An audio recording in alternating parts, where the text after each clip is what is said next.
Baiklah, saya akan membahas bab 2 mengenai pembahasan. Nah, gender tidak selalu diartikan perempuan saja, namun gender di sini bisa diartikan perempuan dan laki-laki.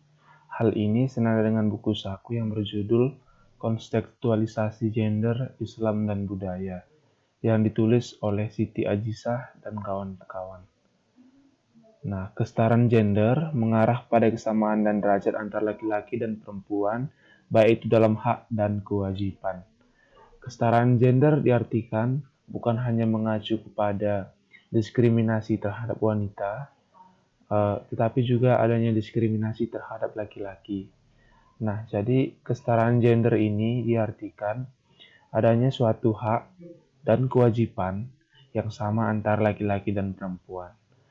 Untuk bab A, pengertiannya, kesetaraan gender juga diartikan dengan istilah yang sering diucapkan oleh para aktivis sosial, kaum feminis, anggota partai politik, bahkan pejabat negara. Kata gender dapat diartikan sebagai bentuk oleh masyarakat serta perilaku yang tertanam lewat proses sosialisasi dari satu generasi ke generasi berikutnya, yang berhubungan dengan peran sosial dari jenis kelamin perempuan dan laki-laki. Untuk bagan perbedaan konsepnya sendiri, kesetaraan gender beda dengan jenis kelamin.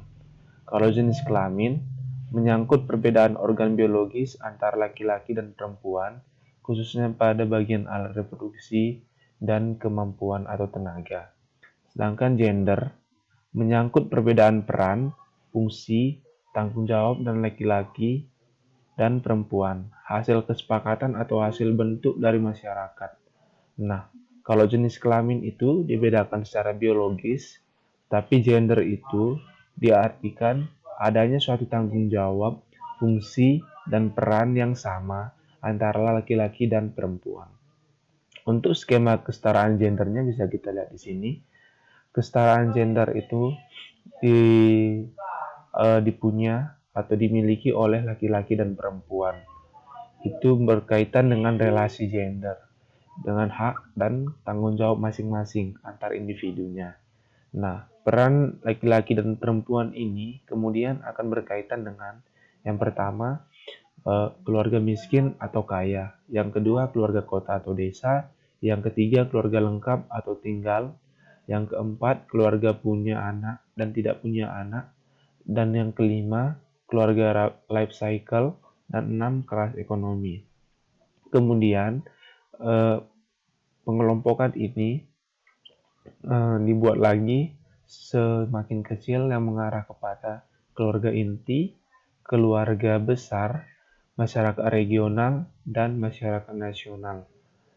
Dan adanya kesetaraan gender itu antara laki-laki dan perempuan bukan dikaitkan dengan adanya batasan, melainkan keseluruhan, baik itu balita, anak-anak, orang dewasa, lansia, bahkan anak cacat sekalipun. Nah, semua kesetaraan gender ini kemudian dibagi menjadi 3. Yang pertama itu adanya kesetaraan, kedua hak, dan yang ketiga keadilan.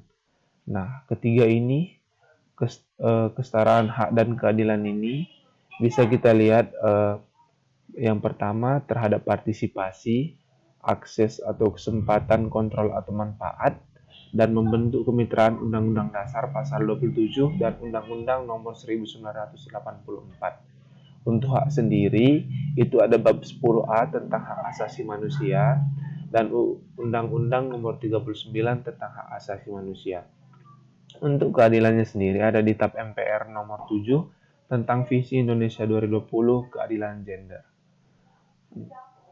Berikutnya, untuk bagian-bagian yang lebih penting lagi, kesetaraan gender ini berkaitan dengan keluarga inti, keluarga besar, masyarakat regional, masyarakat nasional, bangsa dan negara, bahkan masyarakat internasional.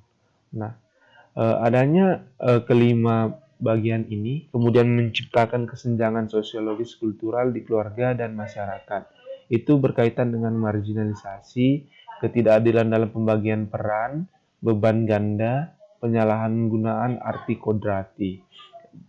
Dan ada juga dampak di tingkat keluarga. Yang pertama itu kesetaraan gender dalam bidang pendidikan, kesehatan, tenaga kerja, dan ekonomi. Seringkali kita lihat adanya perbedaan yang sangat mencolok jika dalam melamar suatu pekerjaan. Itu seringkali adanya sifat diskriminasi dari pimpinan perusahaan terhadap kaum perempuan karena dianggap tidak efektif atau kurang efektif dalam menghadapi pekerjaan. Yang kedua itu domestic violence.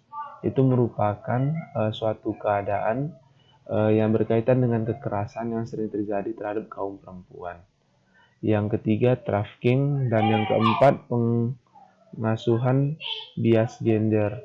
Itu diartikan terhadap seringnya adanya kesenjangan antara kaum perempuan dan laki-laki.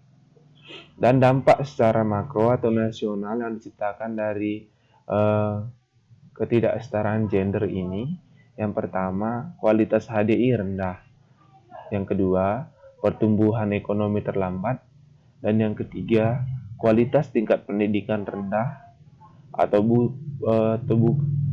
buta aksara tinggi, dan yang keempat kualitas kesehatan rendah, yang kelima kualitas kesejahteraan keluarga dan masyarakat rendah, kemiskinan meningkat, dan yang ketujuh kualitas pemeliharaan lingkungan rendah, dan yang kedelapan ketidakadilan dari generasi ke generasi, dan yang kesembilan urbanisasi dan migrasi tinggi. Dengan adanya dampak makro atau secara nasional ini, kemudian adanya kebijakan pengurusutamaan gender dan anak di tingkat nasional, provinsi, dan kabupaten kota. Itu tercantum dalam yang pertama Inpres No. 9 tahun 2000 dan Kemendagri 132 tahun 2003 dan adanya Perpres tahun 2005. Kemudian kebijakan ini akan menciptakan KKG tingkat keluarga dan masyarakat dan negara. Itu akan memudahkan kepada akses, partisipasi, kontrol, dan manfaat. Oke, berikutnya. Landasan hukum yang membahas kesetaraan gender itu di sini saya telah mencantumkan ada 10. Yang pertama itu terdapat pada Undang-Undang Dasar 1945, khususnya pada pasal 4 ayat 1, pasal 27 ayat 2, dan pasal 33. Dan adanya Undang-Undang Nomor 7 Tahun 1984 menjamin penghapusan segala bentuk diskriminasi terhadap perempuan. Undang-Undang Nomor 10 Tahun 1992 tentang perkembangan pendidikan dan pembangunan keluarga sejahtera. Nah, di sini bisa kita lihat landasan hukum yang membahas tentang kesetaraan gender. Dan ini yang 10 saya bacakan lagi. Peraturan Presiden atau Perpres Nomor 7 Tahun 2005 tentang Rencana Pembangunan Jangka Menengah Nasional RPJMN tahun 2004 sampai 2009 bahwa yang bab 12 ini tentang terjaminnya keadilan gender dalam berbagai perundangan, program pembangunan, dan kebijaksanaan publik.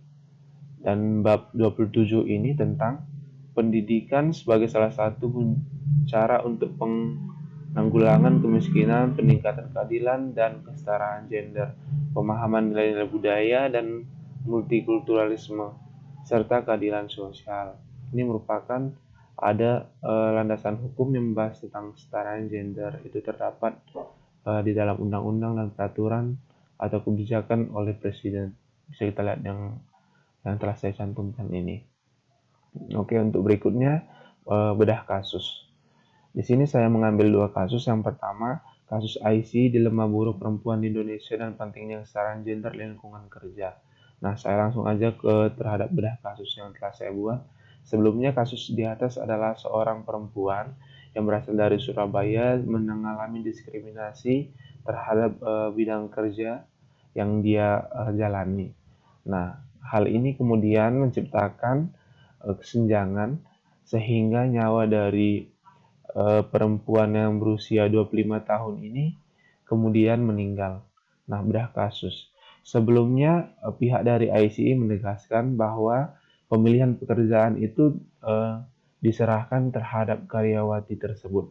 Namun karena adanya keinginan supaya terus bekerja, makanya permintaan itu diterima.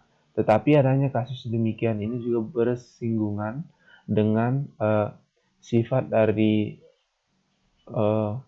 CEO atau pengurus tertinggi dari ICE ini seharusnya memperhatikan semua karyawan atau karyawatinya, baik dalam keadaan sakit maupun tidak sakit. Nah, pada dasarnya semua daerah Indonesia menerapkan budaya patriarki kecuali suku Minangkabau. Hal ini membuat semua keputusan berada di tangan bapak keluarga, sedangkan ibu hanya mendengarkan dan ikut dengan keputusan suaminya. Nah, data Organisasi Buruh Internasional ILO pada 2018 menunjukkan bahwa hanya setengah dari populasi perempuan Indonesia memiliki pekerjaan dan jumlahnya tidak pernah bertambah, sedangkan pada laki-laki tingkat kemiskinan mencapai 80% populasi. Nah, di sini seharusnya kesetaraan gender harus menjadi hal yang sangat serius terhadap persamaan hak dan kewajiban, dan juga adanya kepentingan tersendiri pada orang yang membutuhkan. Oke, kasus yang kedua itu saya ambil kesetaraan gender masih tinggi di Indonesia.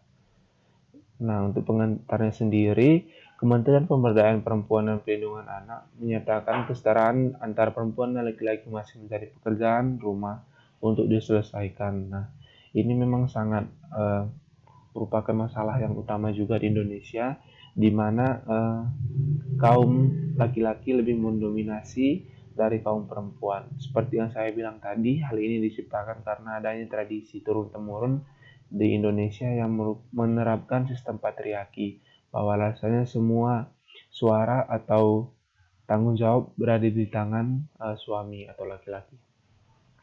Nah, di sini dia menekankan sampai saat ini masih banyak hal yang belum setara antara kaum Hawa dan kaum Adam. Mulai dari kekerasan, 1 dari 3 perempuan mengalami kekerasan, juga masih banyak perkawinan anak, tingginya angka perceraian, dan diskusi menyambut Hari Perempuan Nasional yang digelar di Jakarta. Hikam menambahkan pemerintahan Indonesia telah menetapkan 2045 sebagai tahun Indonesia Emas, sebagai targetnya terwujudnya kesetaraan antara perempuan dan laki-laki. Oke, untuk bedah kasusnya sendiri, ketidakadilan dan diskriminasi gender merupakan kondisi kesenjangan dan ketimpangan atau tidak adil akibat dari sistem dan struktur sosial di mana baik perempuan maupun laki-laki menjadi korban dari sistem tersebut. Nah, seharusnya pemerintah membuat hukuman yang tegas terhadap orang yang melanggar hukum kesetaraan gender sehingga bisa mengurangi stigma yang salah bahwa perempuan adalah pekerja yang lemah atau laki-laki adalah pekerja yang ceroboh atau tidak rapi. Stigma ini harusnya dihilangkan supaya bisa membuat gambar baru terhadap keseimbangan antara laki-laki dan perempuan dalam peroleh hak dan kewajiban mereka. Di Indonesia, sifat diskriminasi paling besar di kalangan perempuan karena memang seringkali adanya pandangan bahwa perempuan lebih lemah dari laki-laki. Padahal kenyataannya ini adalah salah. Kesetaraan gender membuat semua ciptaan adalah sederajat dan sama. Seperti yang ada di penjelasan tadi bahwa di sini kesetaraan gender atau gender bukan berkaitan dengan fisik biologis, tetapi lebih pada adanya fungsi, peran, dan ketanggung-jawaban yang sama. Nah, jadi kesetaraan gender ini berkaitan dengan hak kewajiban yang sama, baik itu laki-laki ataupun perempuan.